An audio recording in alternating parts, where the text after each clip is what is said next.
Our keynote speaker tonight writes what is likely the oldest blog of its kind in Connecticut. You may have seen his witty and informative articles out on the interwebs. Please welcome political columnist and blogger Don Pesci.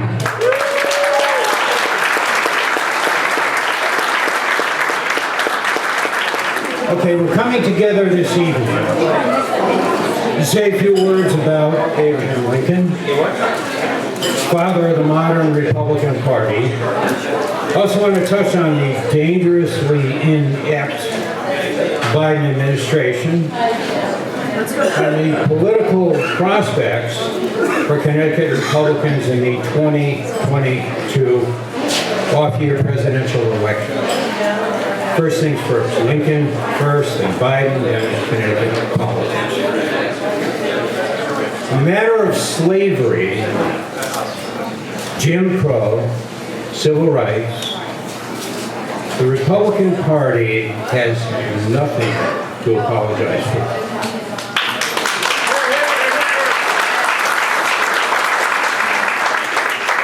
Since Lincoln was the president who abolished slavery following a bloody Civil War, he prosecuted successfully in due course.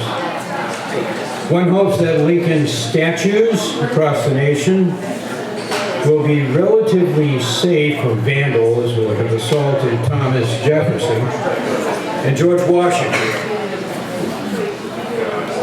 Of course, in the postmodern world, one never knows. Such as the vital passion of self-affirming malcontents, we should not be surprised if in the near future they lay violent hands on the statues of Frederick Douglass, the ex-slave and pamphleteer, who had done far more to end systemic racism in the United States than, say, Senator Chuck Schumer or Nancy Pelosi of California, two Democratic leaders in the U.S. Congress. Before Lincoln delivered his second inaugural address, he shared his pending remarks with Douglas. Portions of that speech were later engraved by a woman artist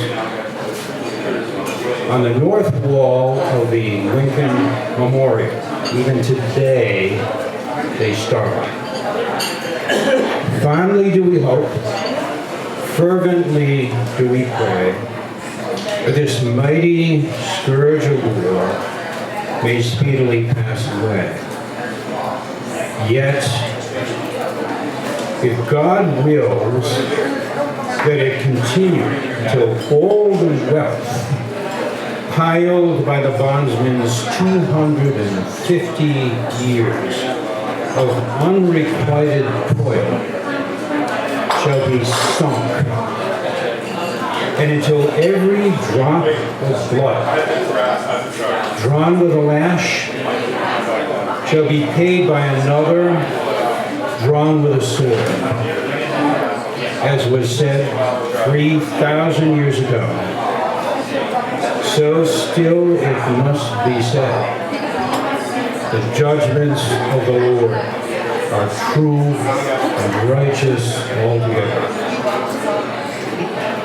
41 days after Lincoln said these words, he was assassinated by insurrectionists, John Wilkes Booth. Most modern scholars believe is in attendance at the inaugural. Douglas, we may be sure, approved of Lincoln's just and severe language. And it should be recalled that the Reverend Martin Luther King chose this honored spot, the Lincoln Memorial, to deliver his I Have a Dream speech. And today, little meets the approval of the historical anarchists.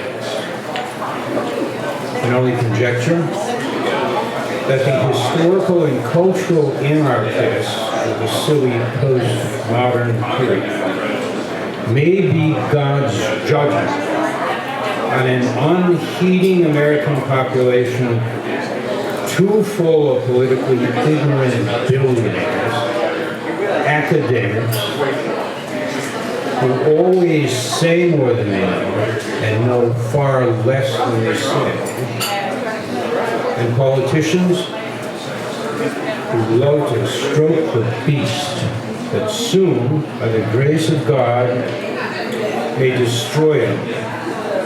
Sensible people pray that 2022 will see the end of this nonsense.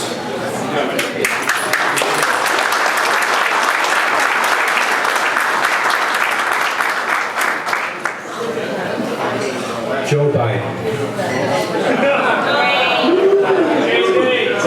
For 36 years, the U.S. Senator representing Delaware, what has been called the greatest deliberative body on earth, for 8 years, Vice President in the administration of Earth Healer, President Barack Obama.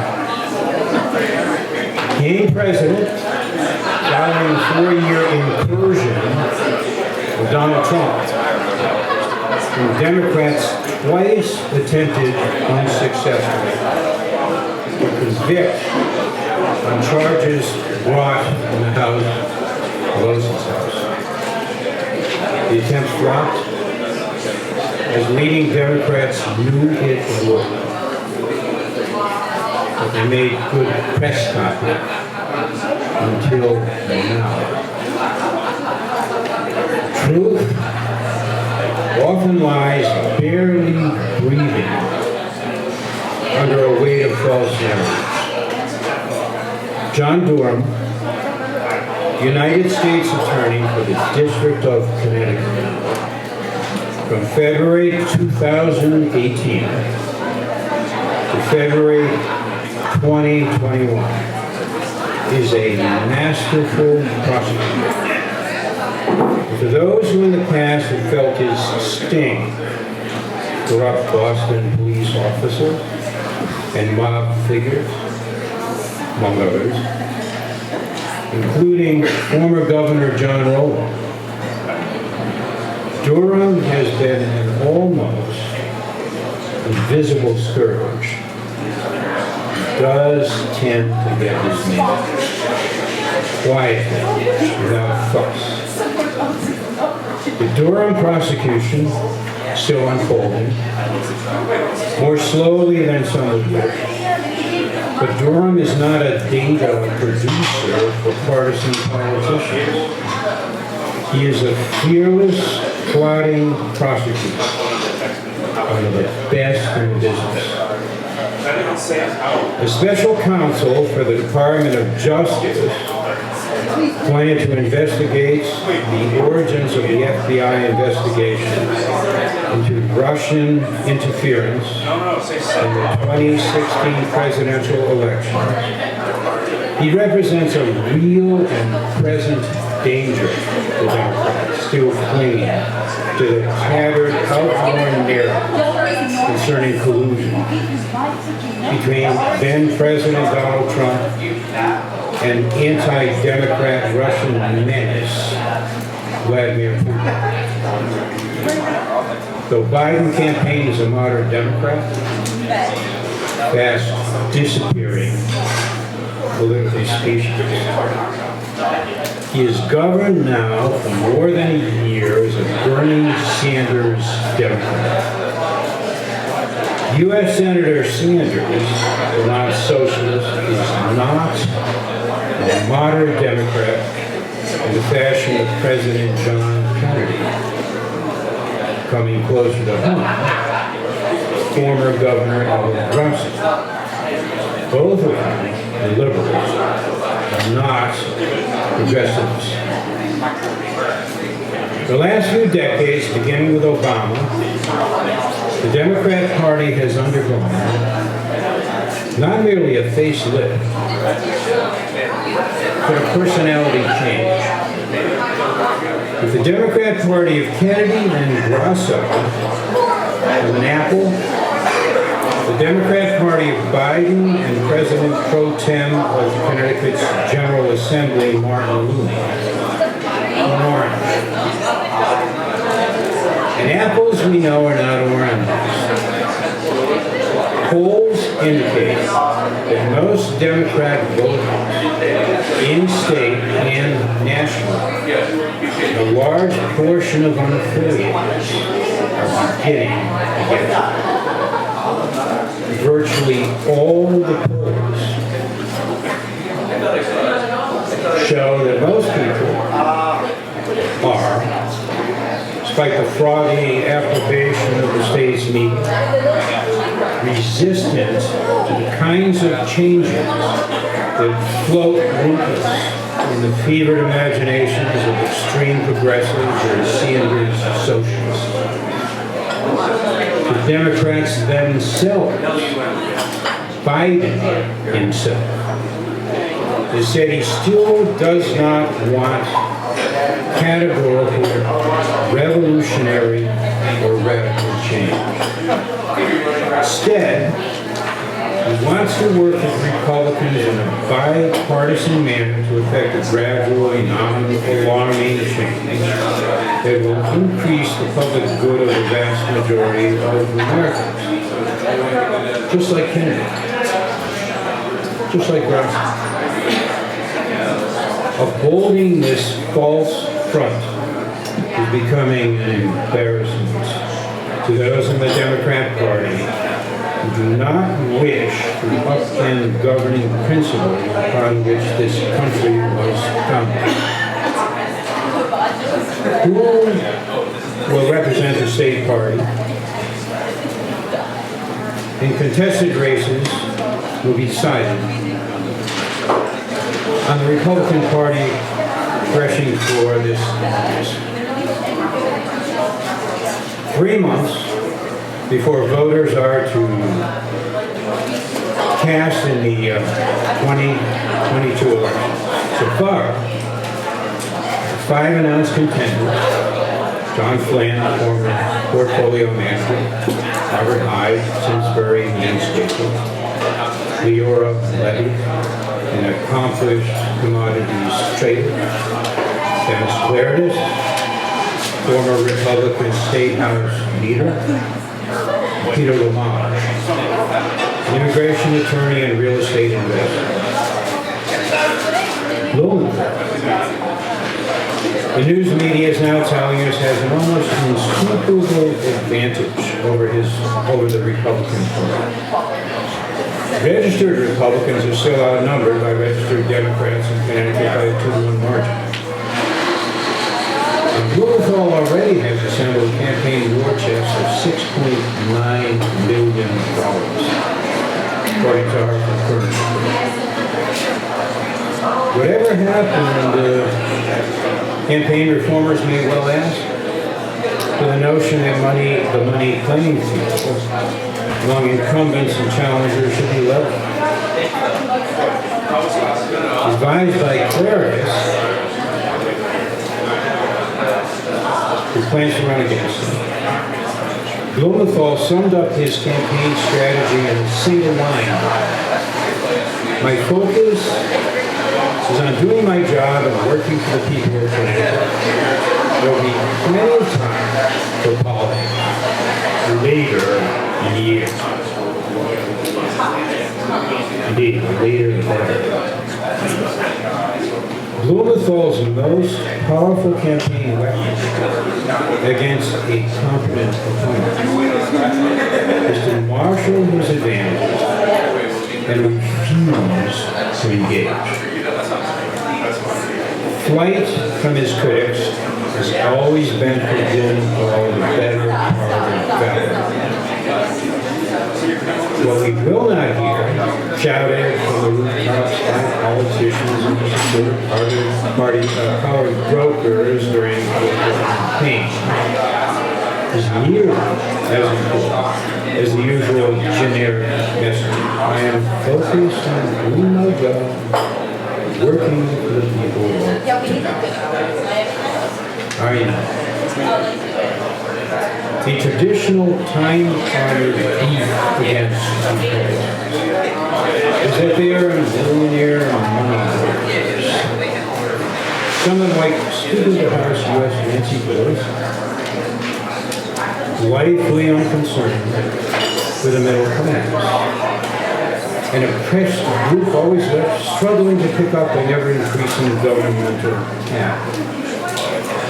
None of us is any longer true.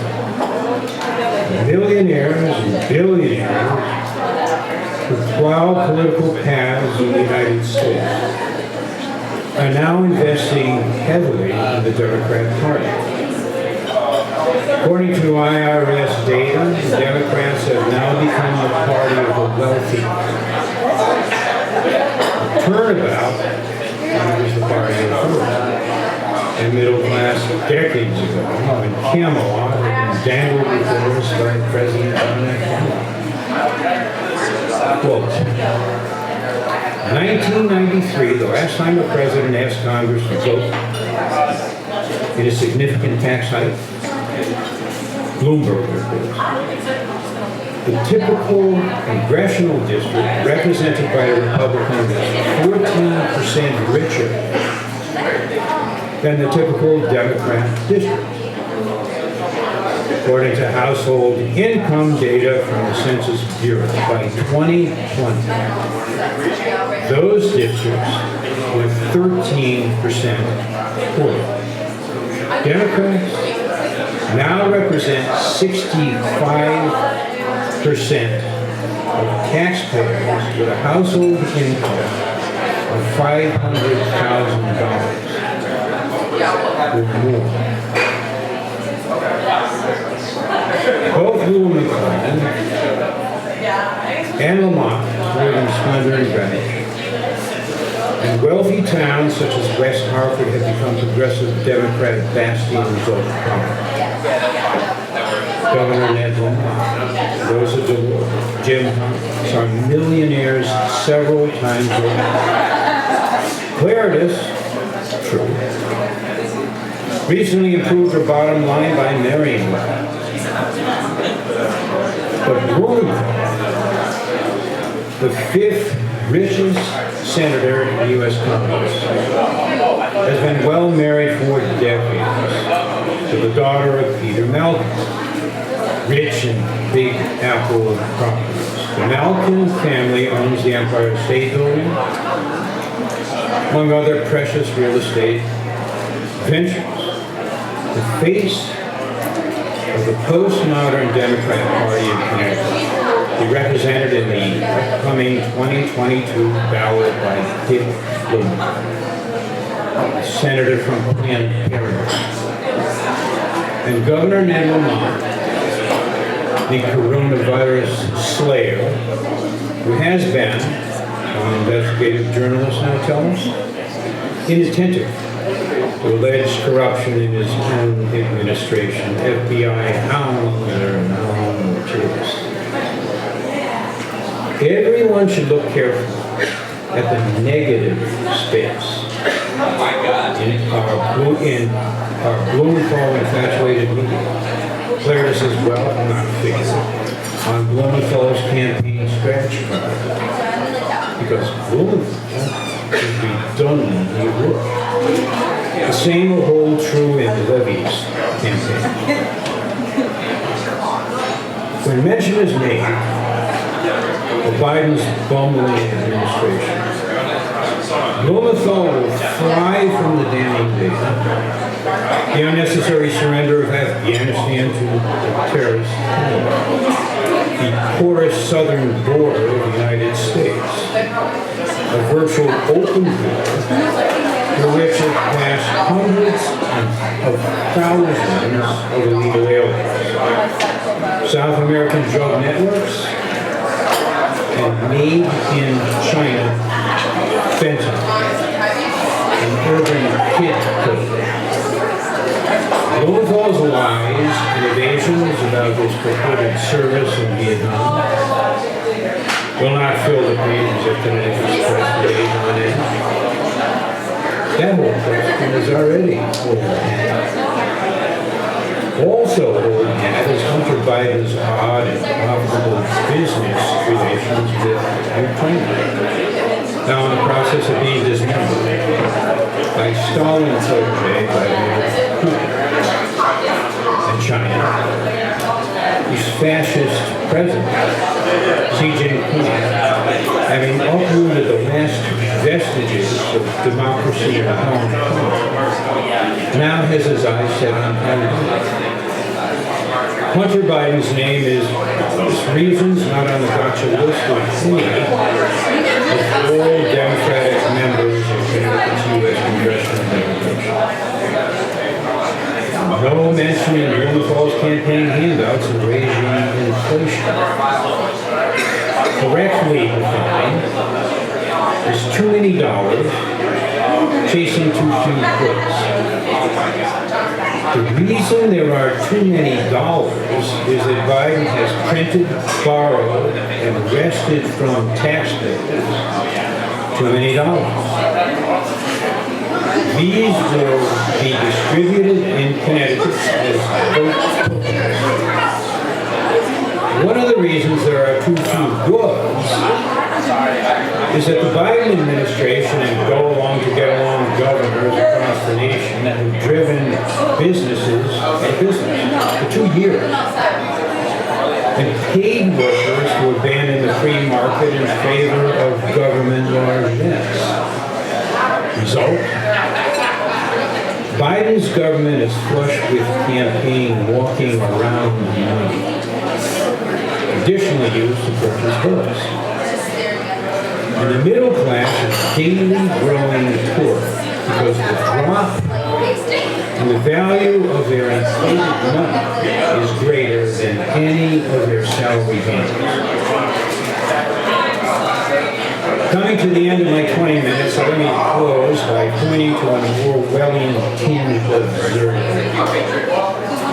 RT advertises itself as, quote, first Russian 24/7 English language international news channel, which brings the Russian view on global news. At the end of January, RT reported in a story titled U.S. Calls on Arch Rival for Help Against Russia that American Secretary of State Anthony Blinken found his Chinese counterpart, Wang Yi, to request his aid in countering what American officials call Russian aggression towards Ukraine. According to Chinese state media, Wang instead urged Blinken to cease interference in China's affairs and to respect Moscow's legitimate security concerns. Nice. Biden's intention was to call on China, which has exported coronavirus to the United States, stolen proprietary U.S. business information, and now has its eyes set on destroying Taiwan, having already rolled over and flattened democratic Hong Kong to help him thwart Russian aggression in Ukraine. Yes, you may laugh. I want to thank everybody for their thoughtful patience in hearing me out. I want to congratulate Matt, who's one of the very few Republican Town Committee chairman who can hit the high notes.